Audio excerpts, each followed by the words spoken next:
I'm playing something almost every week, and sometimes I want to talk about it and give you a vertical slice. So stick with me for some lightning reviews. This week on the chopping block. This week I've been playing Butcher's Creek. On last week's video, I alluded to a business trip that has me bouncing back between very distant work locations and coming home to my lair on the weekends. Speaking of my last video, A, thank you, and B, let me know if I fixed my audio balancing issue. Anyway, during the week, while I'm shacked up in a very nice motel room, it does inhibit my ability to enjoy games in my preferred playing environment. Fortunately, I'm spinning that into an opportunity to dive into some shorter or lower spec indie games, some to feature on next month's hardware-oriented video, and others for the sake of individual review, which brings us back to Butcher Creek, made by one of my favorite devs, David Szymanski. His brand of boomer shooter related games has me continuously coming back, and his last title, Pony Factory, left me somewhat colder until about halfway through when it hit me with a mechanical and environmental twist that sent me reeling and overall enjoying the game, even if the final boss was a tad lackluster. Butcher Creek, on the other hand, takes steps away from traditional boomer shooters like Dusk and Chop Goblins, instead dabbling in his more survival horror or surrealist-oriented works like Iron Lung or Squirrel Stapler, almost all of which I've covered at some point. Butcher Creek has you starting off as a somewhat depraved individual being lured into the eponymous town by the promise of snuff films.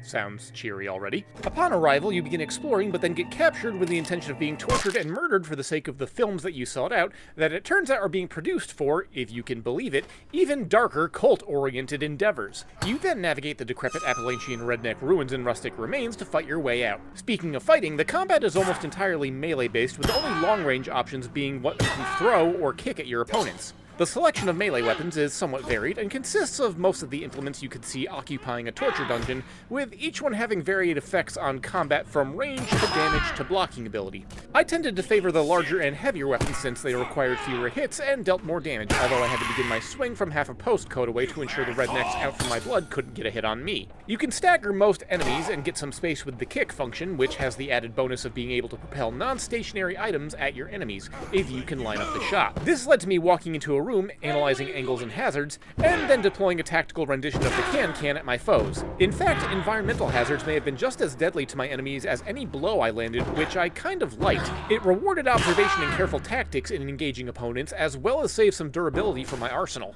Yes, other than a weapon you get very close to the end of the game, all your weapons degrade. Fortunately, you're rarely more than a room away from an ad hoc replacement if your weapon breaks or you're not sure if it'll survive the next encounter. Although, when I did get my hand on the final pickaxe, even though the windup was long enough for an entire episode of solo leveling, the power and devastation it delivered was pant-tighteningly satisfying.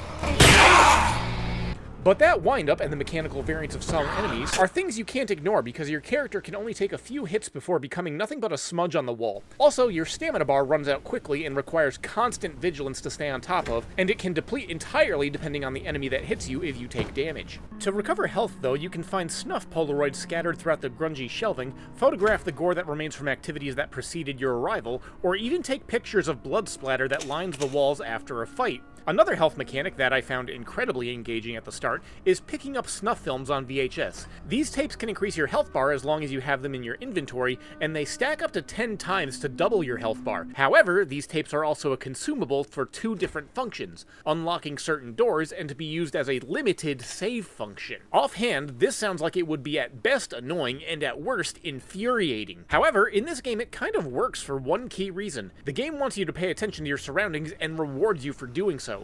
It wants you to be scrounging around for every resource, every weapon, and acting out of desperation in your item management to ensure your survival. This also helps the storytelling with notes and flavor text that adds a little depth to this band of murderous cultists exposing political schisms and internal drama.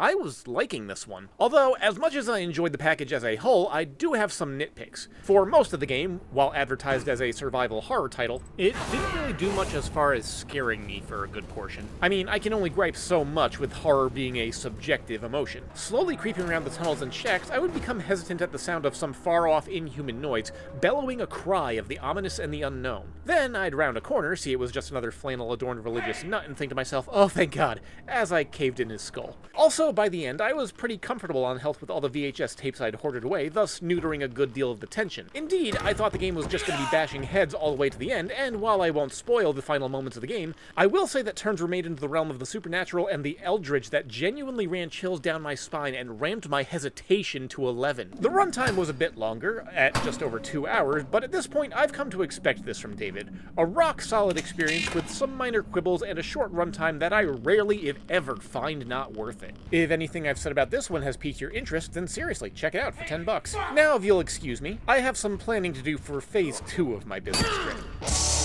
Hey, thanks for sticking around all the way to the end. Remember that I give away Steam keys with my regular weekly uploads, and all you have to do to enter is leave a comment and have contact info on your YouTube profile. But as always, thanks for watching and keep your head on your shoulders.